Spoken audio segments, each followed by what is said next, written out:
Halo, assalamualaikum warahmatullahi wabarakatuh. Halo, jumpa lagi dengan Ibu Sulamutiana.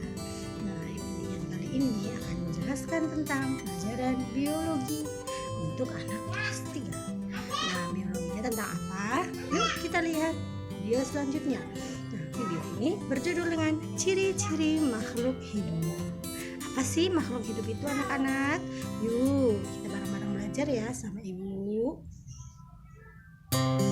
Sebelum kita belajar, kita berdoa dulu nih anak-anak. Berdoa dengan keyakinan masing-masing. Berdoa dimulai.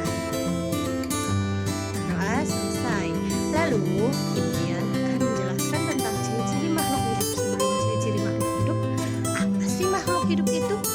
Nah, makhluk hidup dari katanya saja adalah makhluk yang hidup. Hidup itu berarti sesuatu yang bisa bergerak. Kemudian dari kata makhluk adalah sesuatu yang sudah diciptakan atau sesuatu yang tersusun dengan terstruktur. Artinya makhluk adalah sesuatu yang diciptakan oleh Tuhan dan kemudian menjadi suatu organisme atau sesuatu yang tersusun. Jadi makhluk hidup adalah suatu organisme yang dapat mempertahankan dirinya dari berbagai bentuk perubahan lingkungan dan dapat berkembang biak untuk melestarikan jenisnya. Jadi itu ya anak-anak ya, definisi dari makhluk hidup. Tahukah kamu kenapa batu, angin, air, tanah tidak dikategorikan sebagai makhluk hidup? Ternyata semua itu merupakan benda mati. Karena apa? Karena tidak memiliki ciri-ciri makhluk hidup seperti manusia, hewan, dan tumbuhan, dan lain-lain. Nah, apa sajakah ciri-ciri makhluk hidup?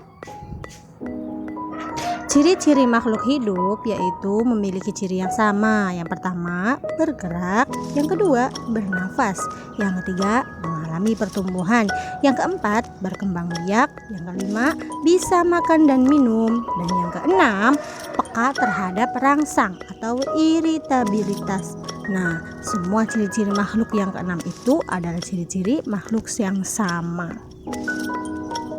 Nah, ciri-ciri makhluk hidup yang pertama, bergerak. Bergerak ini memiliki kemampuan tanpa adanya bantuan dari pihak lain, dibagi menjadi dua. Yang pertama, bergerak aktif, yaitu proses perubahan posisi dari satu tempat menuju tempat lainnya. Contohnya berjalan, berlari, dan lain-lain. Kemudian ada bergerak pasif. Apa sih bergerak pasif? Yaitu pergerakan tanpa berpindah tempat, contohnya jalan di tempat dan lain-lain. Atau kalau hewan biasanya pindah lingkungan ya, seperti burung pindah tempat gitu. Kemudian ada kucing ketika lahiran pindah tempat, itu namanya bergerak pasif. Kalau bergerak aktif itu biasanya bergerak kegiatan sehari-hari ya anak-anak ya. Ciri yang kedua yaitu bernafas. Manusia dan hewan bernafas dengan menghirup udara yang mengandung oksigen atau O2 dan mengeluarkan udara yang mengandung karbon dioksida atau CO2. Tumbuhan mengalami pernapasan berbeda. Di siang hari tumbuhan menghirup udara yang mengandung karbon dioksida dan mengeluarkan udara yang mengandung oksigen. Jadi, kalau manusia menghirup oksigen dan mengeluarkan karbon dioksida, tapi kalau tumbuhan yaitu menghirup udara karbon dioksida dan mengeluarkan oksigen. Ciri yang ketiga yaitu mengalami pertumbuhan. Pertumbuhan artinya bertambah ukuran tinggi badan dan berat badan. Pertumbuhan manusia dipengaruhi oleh makanan, minuman, juga kebiasaan olahraga. Oleh karena itu, menjaga pola makan dan olahraga teratur merupakan cara yang baik untuk menjaga kesehatan tubuh. Contoh pertumbuhan pada makhluk hidup, jadi ayam, telur, kemudian menetas, kemudian jadi anak ayam. Nah, berkembang biak adalah untuk melestarikan jenisnya atau untuk memperbanyak keturunan. Sudah jelas ya anak-anak ya, berkembang biak itu artinya kita dapat melestarikan jenis atau keturunan makhluk hidup.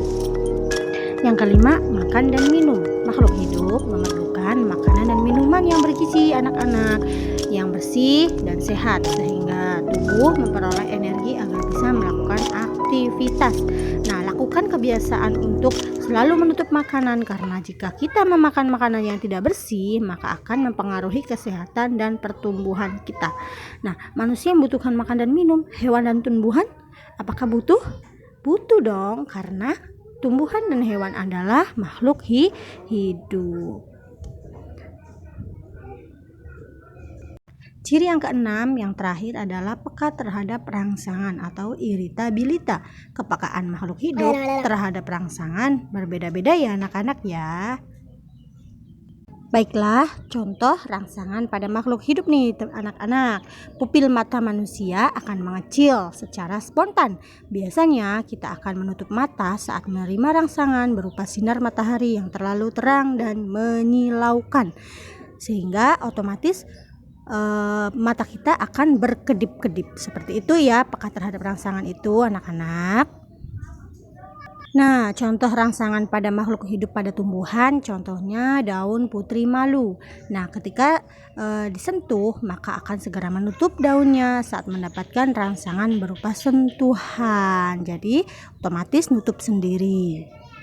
Coba kita lihat contoh rangsangan pada makhluk hidup. Ada gambarnya nih, landak atau lipan akan menggulung badannya jika disentuh. Nah, hewan ini ketika disentuh oleh manusia atau sentuhan yang membuatnya dia merangsang, maka akan menggulung secara spontan. Artinya makhluk hidup, hewan, tumbuhan, manusia juga memiliki rangsangan yang berbeda-beda. Nah, sampai sini anak-anak sudah paham belum nih penjelasan dari Ibu Dian? Nah, kalau sudah paham, nanti kita lanjut tentang jenis-jenis makhluk hidup.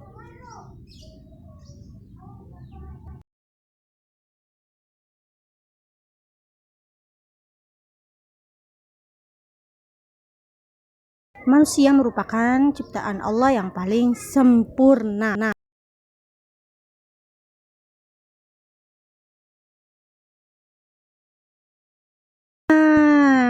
alat pernapasan makhluk hidup yaitu manusia bernapas menggunakan paru-paru, kemudian ikan bernafas menggunakan insang, tumbuhan bernafas menggunakan stomata atau mulut dan daun dan lentised.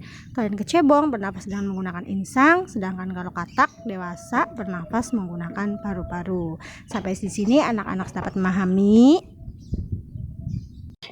Mari kita mengamati. Ayo anak-anak, amati ketiga gambar di atas ini. Nah, gambar ini kan ada 3, ada sapi, kemudian ada tumbuhan, ada ayam.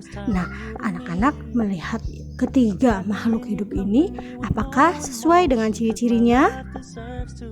Nah, terima kasih nih anak-anak yang sudah mendengarkan dan menyimak penjelasan materi dari Ibu Diana.